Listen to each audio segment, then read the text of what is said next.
Hey everyone, it's Justine and welcome to another video. Today I'm going to be examining blended backgrounds and alcohol ink backgrounds along with some really great dyes. I also have several card examples at the end of the video showing you different designs using different dyes, so be sure to stick around to the very end.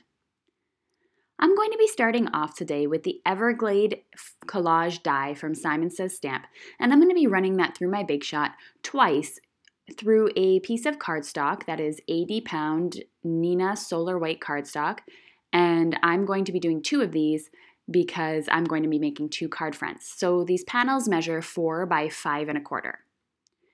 I'm also going to be cutting two panels using the Forest Collage die from Simon Says Stamp, and that's part of their December stamp release, and also in the 4 by 5 1/4 panel. And two of these as well, because I'm going to be making one alcohol inked background and one blended background for each. So to create the alcohol blended background, I'm using a blending tool as well as a felt pad that goes on it. These are replaceable and you can change them between colors, or between designs rather. And I'm going to be using 4 different colors of alcohol inks. I will have the colors listed below in the video description as well as on my blog. But for your reference now, I am using purple Twilight, watermelon, pink sherbet, wild plum, and silver.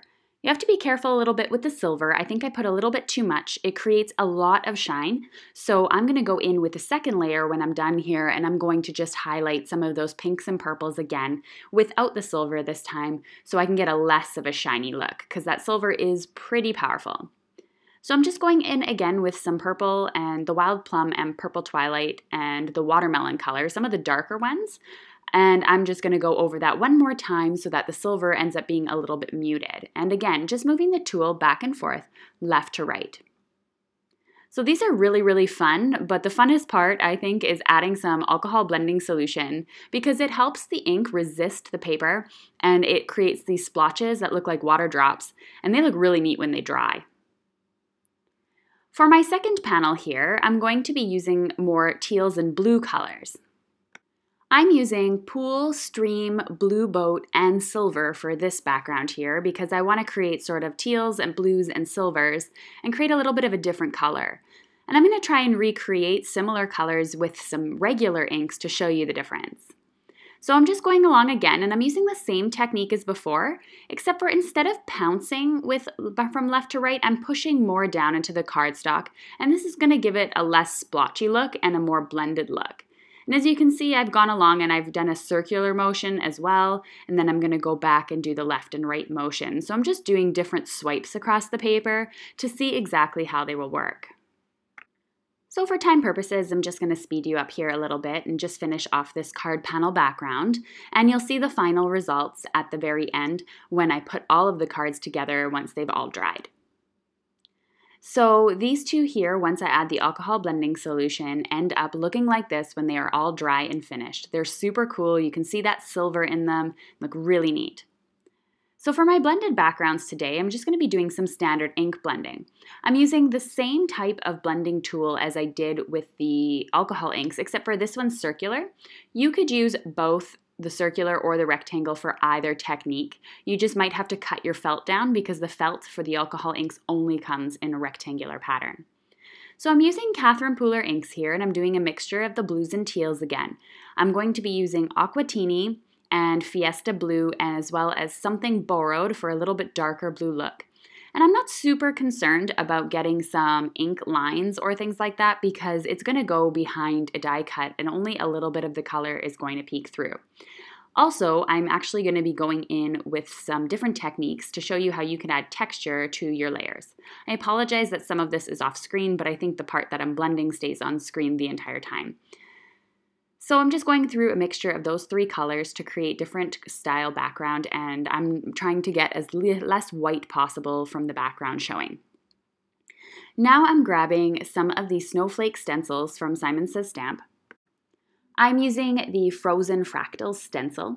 Now for me, I just decided to hold it down with my hand here and just go slowly with the blending tool. And I'm using the same colors. So I'm going through with the Aquatini right now, and if I'm going over the something blue colored, I'll go over something blue again, or something borrowed, sorry. And so I'm just going to create a darker look with the stencil. Now, if you find the stencils are moving, these are very delicate and very fine, you can use a spray adhesive. I use Elmer's Craft Bond, I'll link to it below, and you can spray them, let them sit for 5 minutes, and they'll just become a temporary adhesive, so it will just be sticky, and you can stick it on there and then go ahead and it'll help you keep things in place. So I'm going ahead and I've sprayed my stencils now, and they're sticking pretty well. I'm still going to hold it with my fingers just in case while I'm blending, but there is definitely a lot less movement on the stencil. So I'm just doing this with the different snowflakes. I'm going to do 4 snowflakes over the entire background. Now, since I've already done a blending technique, I'm going to go very quickly through the second card base. I'm going to be using some Sweet 16, Pixie Dust, as well as Flirty Fuchsia, which is one of my favorite colors from Catherine Pooler, to create this blended background here. Now, some of my tips for blending backgrounds in order to not get harsh lines are to use very little pressure on your hand, circular motions, and always work into the cardstock. So you start on the mat and work your way into the paper instead of starting directly on the paper. So this time I'm going to take the Holiday Tree stencil from Simon Says Stamp, which is another really intricate, beautiful stencil, and I am going to be attaching it here, the cardstock to my mat and then the stencil to my cardstock, in order to adhere it to my cardstock so that it doesn't move. Now I'm going to be using this time the Simon Says Stamp Clear Embossing Ink, and I'm going to be inking over top of that. Now usually with a watermark ink, what's going to happen is it's going to lighten those areas and you'll be able to see through it. I did end up going over with my regular Versamark ink, which is the same idea of an ink pad, because I found it got better results. So I'm just going to fold up my card bases now before showing you the final results of the blending backgrounds. These measure 8.5 by 5.5 and are folded in the middle at 4.25 inches. They are 110-pound Neenah Solar White cardstock, so heavier than the card panels that we just made.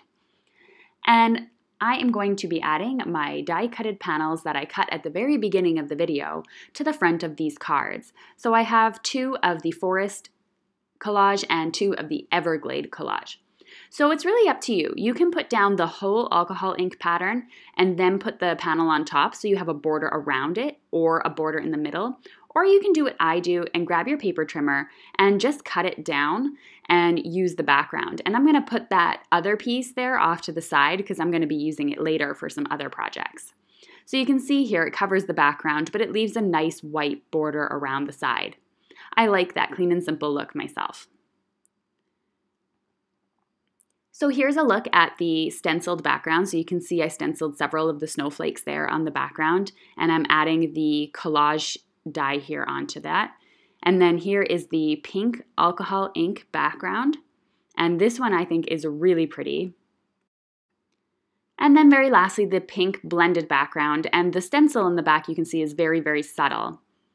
So I love all of these cards. I think they're absolutely gorgeous. You'll see the difference between blended and alcohol ink backgrounds, that the alcohols are glossy, shiny, and more vibrant than the blended look. So it's really up to you which look you like. So I'm using the Altenew Holiday Wishes stamp set. It is one of my favorites, and I've used it in several videos this year and last year. And I'm going to stamp 4 of the sentiments at the same time using a block onto a piece of cardstock.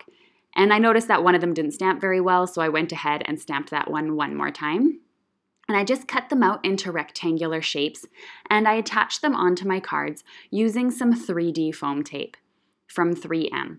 And I just added one onto the bottom of every corner, so that's why I'm speeding you up here so you're not too bored watching me put on these card panels. And they all say something different, like wishing you happiness throughout the season, or happy holidays from our place to yours, wishing you a holiday filled with all the things that bring happiness to your life.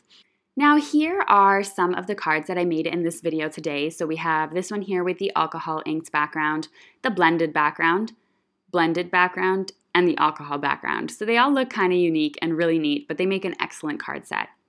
Here are some of the other cards I made using a similar technique. So these were all made with alcohol backgrounds, and I simply die cut the panel and stamped a sentiment.